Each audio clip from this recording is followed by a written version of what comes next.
देख रहे हैं फेस टू फेस। हमारे साथ हैं आप नेता साबर अली जी। नमस्कार सर, उत्तर प्रदेश के जिला जौनपुर की एक वीडियो वायरल हो रही है जिसमें डिलीवरी से अस्पताल में मना कर दिया गया। देखिए, ये तो जो मुसलमानों पे जुल्म हो रहा है उसी की एक कहानी है ये, जिसमें डॉक्टर ने सिर्फ इसलिए डिलीवरी के लिए मना कर दिया कि वो लेडी मुस्लिम थी। इसके लिए पहले आप वीडियो देखिए, वरना आप कहेंगे कि मैं खुद अपनी मर्जी से इनके ऊपर इल्ज़ाम लगा रहा हूँ। एक महिला को डिलीवरी के लिए जिला अस्पताल ले जाया जाता है। जिला अस्पताल में महिला की डिलीवरी करने से मना कर दिया जाता है क्योंकि महिला मुसलमान है। ऐसा आरोप महिला ने जिला अस्पताल के डॉक्टर के ऊपर लगाया है, लेकिन एफआईआर हो जाती है तो पत्रकारों के ऊपर। क्या है पूरा मामला, आप भी जरा। अब आपने वीडियो देखा, ये बेचारी गरीब औरत सरकारी हॉस्पिटल में जाती है जिसमें कोई भेदभाव नहीं होना चाहिए, और हमारी बीजेपी और मोदी जी और योगी जी कहते हैं कि सबका साथ सबका विकास। तो ये विकास ऐसे ही होगा क्या जिस तरह से हो रहा है कि आप डॉक्टर को भी इंस्ट्रक्शन दे रहे हैं कि मुसलमान का इलाज मत करो? तो मुसलमान को कहाँ भेजना चाहते हैं आप? मुसलमान कहाँ अपना इलाज कराएगा? क्या आप ये समझते हैं कि इस तरह की हरकत करके और मुसलमानों को ज़्यादा जो से ज़्यादा आप परेशान करके आपका कोई भला होने वाला है? बिल्कुल नहीं होने वाला।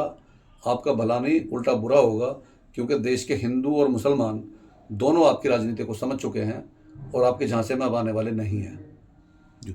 सर, एक वीडियो आ रही है टी राजा जी की लोधी जी के भाषण में हर घर में तलवार होनी चाहिए, हिंदुओं को अपील।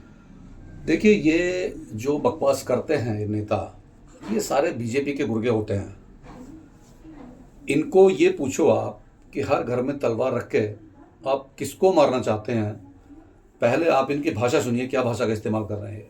ये वीडियो देखिए। हर वो हिंदू के घर में तलवार होनी चाहिए और नशा छोड़ो, शस्त्र विद्या सीखने की आज आवश्यकता है हिंदुओं को। आपने वीडियो देखा, इसमें ये बंदा खुलेआम बोल रहा है कि हर हिंदू को अपने घर में तलवार रखनी चाहिए।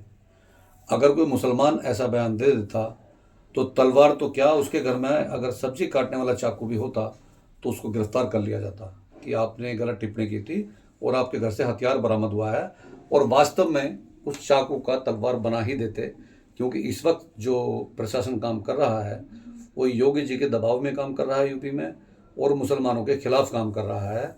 जबकि एक नेता को ये बात कभी शोभा नहीं देती, क्योंकि सीएम तो पूरी प्रजा के सीएम हैं, खाली किसी हिंदू या मुसलमान या सिख ईसाई के नहीं। उनको सब की तरफ सोचना चाहिए और ऐसे लोगों पर लगाम लगानी चाहिए। भारत में मुस्लिमों को हमेशा गद्दार कहा जाता है और पाकिस्तान के वफादार, इस पर क्या सोचते हैं आप? देखिए, हमारे देश का दुर्भाग्य है कि वफादार लोगों को गद्दार कहा जाता है और गद्दारों को वफादार कहा जाता है।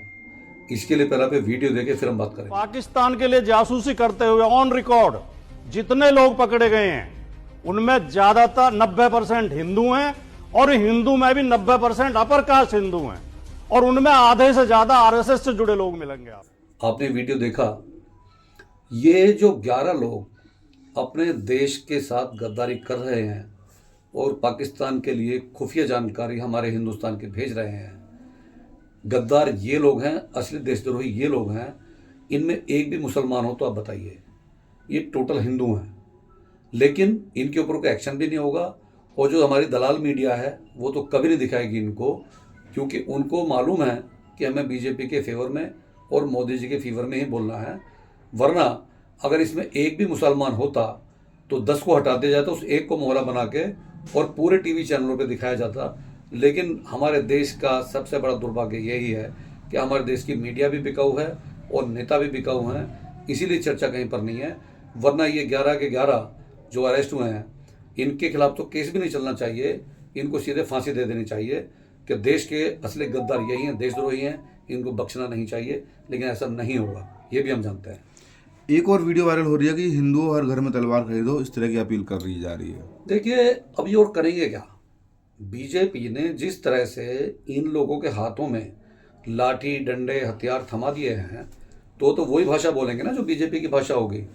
इनको आने वाले टाइम में ना तो अपने बच्चों की तरफ को ध्यान है और ना देश की तरफ, ना अपने घर की तरफ। जो आज ये देश के गद्दार ये बात कर रहे हैं कि तलवार खरीदो, तलवार खरीदो, तलवार तो सिर्फ नाम ले रहे हैं, बाकी हथियारों के नाम भी लेते हैं, लेकिन इनके खिलाफ कोई केस दर्ज नहीं होता। आपने शायद वीडियो नहीं देखी होगी, पहले आप ये वीडियो देखिए। आज सबको पता है देश के अंदर दशहरा है और सब लोग दशहरे में रावण को फूकने का काम करते हैं। आज मैं आपके समक्ष एक बात कहना चाहता हूँ, जिस दिन देश के अंदर रावण को छोड़ करके उस 60 साल के बुढ़े का पुतला फूकना शुरू कर दिया जिसने 6 साल की बच्ची का बलात्कार करा था, तो देश की तरक्की हो जाएगी। ये सब समझते वो कौन है। दूसरी सबसे बड़ी बात मैं आपके समक्ष ये कहना चाहता हूँ कि दिवाली का पर्व है तो सोने के सिक्के खरीदने की जगह एक एक हथियार जरूर खरीदे, चाहे नारियल काटने वाला खरीदे, चाकू खरीदे, कुछ भी खरीदे, पर एक हाथ जरूर खरीदे, एक हथियार जरूर खरीदे। आपने वीडियो देखी, इसमें गधा खुलेआम बोल रहा है कि हर घर में हथियार खरीद के रखो, तलवार खरीद के रखो, लेकिन इसके खिलाफ कोई केस दर्ज नहीं है क्योंकि शायद योगी जी के कानों तक ये बात नहीं पहुंची, और पहुंची होगी तो उल्टा शाबाशी देंगे कि आपने बहुत अच्छी सलाह दी है और मैं भी ये चाहता हूं कि हर हिंदू के घर में हथियार होना चाहिए। लेकिन मैं ये जानना चाहता हूं उस हथियार से ना वो किसी मुसलमान को मारेंगे, ना सिख को मारेंगे, ना ईसाई को मारेंगे, ना हिंदू को मारेंगे, वो किसी भी एक हिंदुस्तानी को मारेंगे, जो कि हमारे देश का एक बहुत बड़ा लॉस होगा।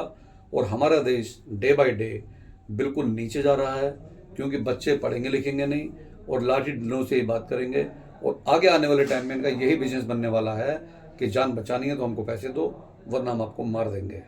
इससे आप समझ सकते हैं कि देश आगे जाएगा या पीछे जाएगा। ये हमारे देश के नौजवानों को और हमारे देश की सरकारों को सोचने की खास जरूरत है। दिल्ली सीएम की कुछ वीडियो वायरल हो रही हैं कि जैसे कि कुछ वो बोल नहीं पाई, पढ़ नहीं पाई, इस तरह देखिए, दिल्ली सीएम की जो बात है वो तो यह है कि बीजेपी में किसी को कामयाब इंसान देख करके या एजुकेटेड देख करके या उसकी पर्सनैलिटी को देख करके उसको कोई भी पद नहीं मिलता है। ये तो वो कहानी है कि जो जितना बड़ा बदतमीज उतना बड़ा उसको पद मिल जाता है। हमने रेखा जी की भी, जो हमारी सीएम साहिबा हैं, इनकी पुरानी वीडियो देखी हैं जो काफ़ी बढ़ चढ़ के देखा है, लेकिन आप उसको छोड़िए, पहले इनकी ये वीडियो देखिए। किसने कहा था कि ग्रांट को आप जो टोटल ग्रांट थी वो, अब आपने वीडियो देखा, इसमें आप देख रहे हैं कि कितने शर्म की बात है। जो विदेशों में भी हमारी मजाक बनाई जाती है उसकी वजह सिर्फ यही है कि एक दिल्ली राजधानी जो कि हमारे देश की राजधानी है, वहाँ की सीएम एक अमाउंट को नहीं पढ़ पा रही हैं, तो और वो इससे ज़्यादा क्या करेंगी। इससे तो अच्छा है किसी गरीब और बेबस और अनपढ़ आदमी को सीट पर बिठा देते तो शायद वो इनसे अच्छा चला सकता था। लेकिन जो सीएम एक अमाउंट नहीं पढ़ पा रही है वो क्या काम कराएंगी और क्या लोगों को सलाह देंगी। उनको तो चाहिए कि वो अपने, शायद मुझे लगता है मंत्रिमंडल में भी ऐसे लोगों को रखेंगे कि पढ़ना लिखना आता हो या नहीं आता हो, बस आप जितनी मुसलमानों को गालियां दे सकते हैं वो दीजिए और आके मंत्री बन जाइए। ये देश को पीछे ले जाने वाली बातें हैं, इनसे देश का भला होने वाला नहीं है। सर, इसी कड़ी में एक वीडियो और वायरल हो रहा है, मुस्लिमों पर गलत टिप्पणी की जा रही है। ये टिप्पणी की जा रही है, ये तो सब बड़े नेताओं के इशारे पे होता है। इसमें ऐसे गधों की कोई औकात नहीं है कि वो इस तरह का बयान दे सके। पहले इसकी आप गधे की ये वीडियो देखिए। मूली काटे जाते हैं, मुसलमानों को काटने का काम करने का कार्य किया जाएगा। भारतीय जनता पार्टी हिंदुओं पार्टी के कार्यकर्ता करेंगे। आपने वीडियो देखा, वो सीधे सीधे बोल रहा है कि मुसलमानों को गाजर मूली की तरह काट देंगे, जबकि इसकी ना तो ये औकात है और ना इसमें इतनी हिम्मत है। ये हिम्मत इसमें सिर्फ और सिर्फ यूपी सरकार की वजह से है, वरना ये अकेला अपने जैसे किसी भी एक मुसलमान से भिड़ के देख ले, वो इसको ऐसा सबक सिखा देगा कि ज़िंदगी में दोबारा कभी मंच पे ही नहीं आए। आपसे एक बात पूछता हूँ कि अगर ये बयान किसी मुसलमान ने दिया होता तो अब तक मुझे लगता है उसके घर में आग लगा दी जाती और उसके साथ साथ उसके रिश्तेदार, उसके मिलने वाले और पता नहीं कितने घरों को बर्बाद कर दिया जाता, या तो बुलडोजर से तोड़ दिया जाता या उसमें आगजनी कर दी होती। लेकिन इस कुत्ते के बारे में कोई कुछ नहीं बोल रहा है कि भी आपने इस तरह का बयान क्यों दिया है, और ना ही इसके खिलाफ कोई एफआईआर हुई है। तो ये हमारे देश की सरकार क्या चाहती है, हमें ये समझ नहीं आ रहा है, कुछ हम समझ नहीं पा रहे हैं। भाई, आप अगर मुसलमानों को इतना ही बड़ा दुश्मन मानते हैं तो आप भी सबको गोली मरवा दीजिए। इस तरह के गधों को क्यों इनकी औकात बढ़ा रहे हैं आप कि आने वाले टाइम में इतनी बड़ी नफरत फैला दें कि इनके बच्चे किसी के साथ नहीं बैठ पाएंगे, वो इसी तरह की हरकत करेंगे। अब सरकार को चाहिए कि इसके खिलाफ सख्त कानूनी कार्रवाई की जाए और उसको जेल से बाहर ना आने दिया जाए, जो कि इस तरह के लोगों के लिए एक सबक होगा और लोग आगे इस तरह की टिप्पणी करने से बचेंगे। इसी के साथ मैं अपने नौजवान भाइयों से कहना चाहता हूँ कि भी इस तरह के गधों की बातों में ना आए।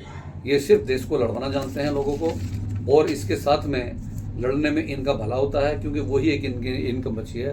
आप कोई कारोबार तो ये कर नहीं सकते, तो इसी तरह की टिप्पणी करते हैं। आप इनके बहकावे में ना आए, सही गलत को आप पहचानें। ना हिंदू गलत है, ना मुसलमान, ना सिख, ना ईसाई, कोई गलत नहीं है। गलत अगर है तो ऐसे गधों की मानसिकता है जो देश को गलत रास्ते पर ले जाते हैं। तो आपसे मैं अनुरोध करता हूँ, आप ऐसे गलत रास्तों पर ना जाएं, सही को सही समझें, गलत को गलत समझें। इसी के साथ जय हिंद, खुदा हाफिज, अस्सलाम वालेकुम।